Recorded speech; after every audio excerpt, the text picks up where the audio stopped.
Back in 2018, Chris and I moved from Angola, where we had our studio at the back of our tiny little lake cottage. We were hauling pots down the driveway to the kilns in the shed. It was very romantic, much more of a romantic vibe than actually functional. But when we moved to Indianapolis, we picked up a studio space that was about 700 square feet in an industrial building. And a few months later, we expanded to about 1,200 square feet. And a couple months after that, we expanded into our current studio, which is close to 5,000 square feet. And at the time, we used every inch of that. But at the time, I was doing white label work, private label work for other people. So our name wasn't on the pottery. It wasn't my design work. I was basically just being a factory. And I realized that that's not how I wanted to grow our business. That didn't feel authentic to me. And I wasn't getting to have the creative expression that is what drove me to do this in the first place.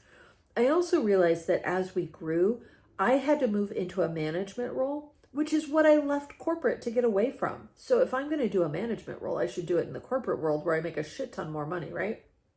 I was missing what I love, which is making pots. So we started scaling back.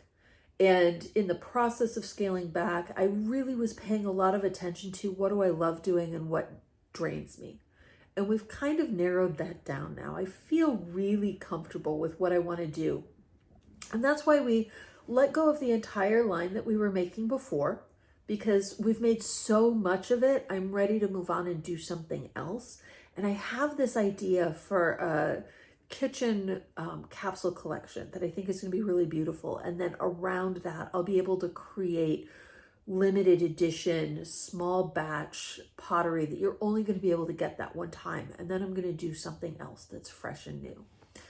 So in the process of doing all of this exploration, I checked into what we're doing in the studio and how much square footage we're using versus how much we have. So we have 5,000 square feet, but we're actually functioning in about 1,200 square feet. I was over at our retail store, which is 3 storefronts, and I realized we really don't need 3 storefronts for our retail store. We don't do enough volume there for that size of a space. But the second and third storefronts are about the same amount of square footage that we're using in the main studio. So the lease is up at our main studio this August, and I just got confirmation from our landlord at the store location that we can move our production studio over there into the second and third space. So we will have a retail store on the corner of the building, and then the next 2 storefronts will be our production studio.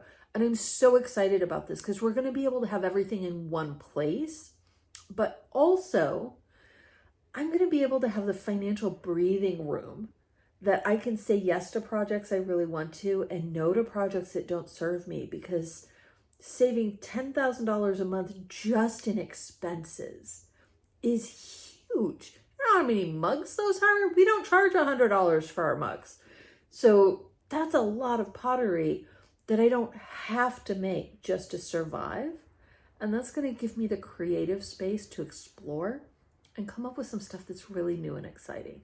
And I hope you're along for the ride. And in the meantime, I hope you continue to shop as I put out new collections and new pottery, because it's really important for us to be able to make it until August when we make this shift and have a chance to breathe. And then the fun is really going to begin. So please let me know if you're along for the ride. We need your support. We appreciate your support. And I'm really looking forward to how this is going to change the way that we make pottery. I think it's going to be really good.